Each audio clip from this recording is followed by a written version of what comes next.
Olá!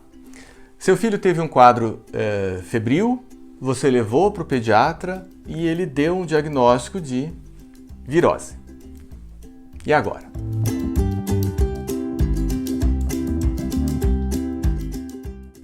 A maioria das mães não gosta de receber esse diagnóstico, mas vamos entender um pouquinho o que é uma virose.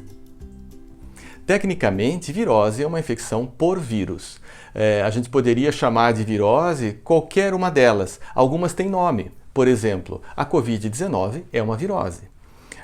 As hepatites, a maioria delas são viroses. A rubéola, o sarampo, todas essas doenças infantis são viroses. Mas a gente não costuma chamar essas doenças de viroses. O termo virose ele é usado para designar algumas doenças virais que, apesar de serem a mesma doença, tem vários vírus que podem causá-las, ou então, quando a gente tem um quadro que a gente percebe durante a consulta que é viral, mas que a gente não tem definição ainda. Então esse quadro provavelmente vai evoluir ou para uma doença específica, né? Então, como eu falei na rubéola, os primeiros sintomas da rubéola podem ser muito inespecíficos, como os primeiros sintomas da Covid-19 podem ser muito gerais, como os primeiros sintomas, às vezes, de uma gripe, podem ser muito gerais. Depois é que a doença se instala e daí a gente pode trocar o diagnóstico. A gente pode deixar de chamar de virose e chamar, por exemplo, de gripe. Outra virose muito comum é o resfriado. Esse resfriado comum que causa coriza, tosse, às vezes uma febre baixa, ele é causado por uma série muito grande de vírus.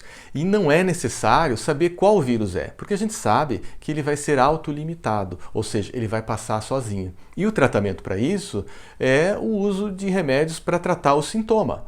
Ou seja, a gente usa um remédio para febre, às vezes um remédio para dor, e a doença vai desaparecer independente ou não de uso desses medicamentos. Esses medicamentos servem só para dar conforto para a criança. Outra situação muito comum são aquelas doenças febris da infância. A grande maioria delas são causadas por vírus que não causam uma doença com nome, como eu falei. Só que num primeiro momento, essa criança vai à consulta somente com febre e às vezes com uma coriza, às vezes uma diarreia, alguma coisa desse tipo. O pediatra vai examinar e, pela experiência dele, ele vai dizer, olha, é uma doença causada por vírus, portanto uma virose. Só que essa doença, a partir de algum tempo, às vezes 48, às vezes 72 horas, ela pode começar a mostrar sinais do que realmente ela é. Então, ela pode, por exemplo, pintar o corpo. Então aí a gente vai saber que é uma doença exantemática. Ela pode, por exemplo, se instalar na garganta com placas de pus. Aí sim a gente vai saber que é uma amidalite bacteriana e que pode precisar do uso do antibiótico. Nesse primeiro momento, as doenças são muito inespecíficas, então o pediatra pode realmente dar o diagnóstico de virose. Acontece que daí as mães ficam insatisfeitas com esse diagnóstico e não confiam nesse pediatra e procuram ou uma emergência ou procuram um outro pediatra. É muito comum, às vezes, a mãe ser atendida de manhã e ter um diagnóstico de virose, ir ao pronto-socorro à noite, receber o mesmo diagnóstico porque ainda não deu tempo e no dia seguinte só um outro pediatra vai olhar e falar, olha, isso é uma amidalite. Não que esse pediatra seja melhor do que os outros, é que ele teve tempo de ver a evolução dessa doença. Então, às vezes é muito melhor voltar no mesmo pediatra para que ele, através das suas anotações, possa observar melhor essa evolução da criança e tomar a melhor conduta. Portanto, se você for ao pronto atendimento ou ao seu pediatra e receber um diagnóstico que seu filho tem uma virose, não fique brava.